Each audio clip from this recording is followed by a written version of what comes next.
Jajaran Ditres Narkoba Polda Lampung berhasil mengamankan ribuan gram sabu dari pengedar jaringan Pekanbaru Lampung berinisial SH. Wakil Direktur Ditres Narkoba Polda Lampung, AKBP FX Winardi Prabowo mengatakan pada Jumat 28 Januari 2022. Tersangka SH ditangkap dalam kediamannya di Waihalim pada Selasa 28 Desember 2021 sekira pukul 18 waktu Indonesia Barat. Dari tangan tersangka, ditemukan barang bukti sabu dengan berat 1,97 kg. Setelah pengembangan, dia juga menyimpan sabu di tempat tinggal orang tuanya di Bumi Ratu Nuban, Lampung Tengah. Ditemukan juga sabu seberat 5,25 kg.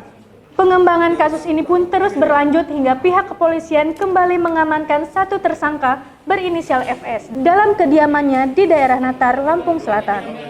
Dia ditangkap karena membuka rekening guna membantu SH melakukan transaksi kepada bandar yang lebih besar berinisial S, namun saat ini S sendiri masih dalam pengejaran. FS juga mengaku telah menerima uang ratusan juta sejak November sampai Desember 2021 lalu dari hasil penjualan narkoba. Barang bukti tersangka FS yang berhasil diamankan polisi berupa 2 buku tabungan Bank BCA, 1 buku tabungan Bank BRI, 1 unit handphone, 1 kartu ATM BRI, dan 1 kartu ATM BCA. Telah melakukan pengungkapan yaitu kasus dengan tersangka SH dengan FS, yaitu pada hari Selasa tanggal 28 Desember pukul 18.00. Untuk pertama kita melakukan setelah mendapatkan informasi dari masyarakat, kemudian Pak Kasubdit 1 dengan tim, mereka melakukan kegiatan upaya paksa dilakukan kepada SH yang pada saat itu berada di Waihalim. Kemudian dari tangan SH yang kami lakukan penangkapan di TKP pertama didapatkan 1,97 kg sabu. Kemudian setelah dilakukan pengembangan didapatlah informasi dari pengakuan tersangka ada barang bukti lainnya yang dititipkan di rumah orang tua tersangka yang berada di Lampung Tengah. Setelah kita melakukan penggeledahan di sana, didapatlah penambahan 5,25 kg sabu. Jadi total yang kita amankan ada 7,2 kg sabu dari 2 TKP tersebut.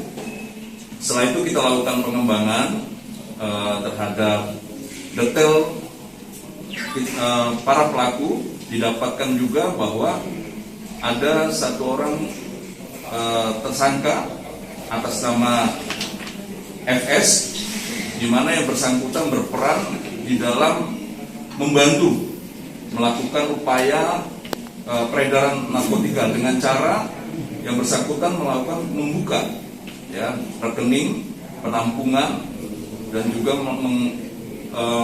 melakukan transfer, juga menerima transfer yang ditujukan kepada bandar sabu yang di atasnya.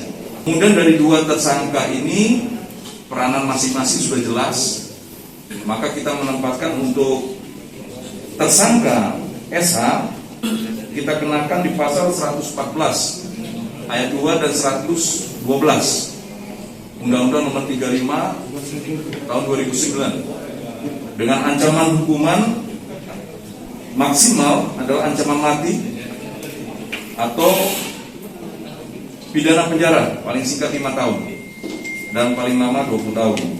Kemudian untuk tersangka FS sendiri yang membantu di dalam pembukaan rekening itu kita kenakan di pasal 137 Undang-Undang Nomor 35 tahun 2009 dalam hal menempatkan, membayarkan, menitipkan, menukarkan, menerima penempatan pembayaran terhadap hasil tindak pidana narkotika, juga terkait masalah transfer dan sebagainya. Berdasar hasil tes urin SA yang positif dan tersangka FS juga justru negatif, maka ditetapkan kepada SH dikenakan pasal 114 ayat 2 dan pasal 112 KUHP dengan ancaman maksimal hukuman mati atau pidana paling rendah 5 tahun dan paling lama 20 tahun. Sedangkan tersangka FS dikenakan pasal 137 KUHP tentang narkotika dengan ancaman paling rendah 5 tahun dan paling lama 15 tahun. Dari Bandar Lampung, Didit Prabowo, Kupas TV melaporkan.